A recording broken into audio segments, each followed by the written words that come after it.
మరి స్వర్గీయ నందమూరి తారక రామారావు గారు పార్టీని స్థాపించిన 1982లో నేనప్పుడు నాకు కూడా ఫోటోగా శారీరకంగా ఎన్ని ఒడిదుడుకులు ఎదుర్కొన్నప్పటికీ కూడా నేను ఆ పార్టీని వీడకుండా అదే నమ్ముకుని ఉన్నాను.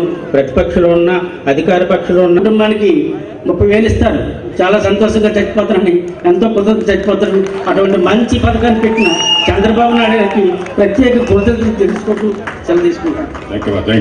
ఎమ్మెల్యేగా పోటీ చేశారు. పార్టీకి అనలేని సేవలు అందించిన కుటుంబం ఇది. వారిని మనస్ఫూర్తిగా అభినందిస్తున్నాను. ఈరోజు నాకైతే పని ఒత్తిడి వల్ల 24 గంటలు పనిచేసిన పార్టీ కార్యకర్తలతో కొంత సమయం స్పెండ్ చేస్తే కుటుంబ సభ్యులతో దివంగత నేత మన ఎన్టీ రామారావు గారు 1982లో పార్టీ స్థాపించినప్పుడు నేను తెలుగుదేశం పార్టీలో జాయిన్ అయ్యాను. ఆ రోజు నుంచి ఈ రోజు వరకు కూడా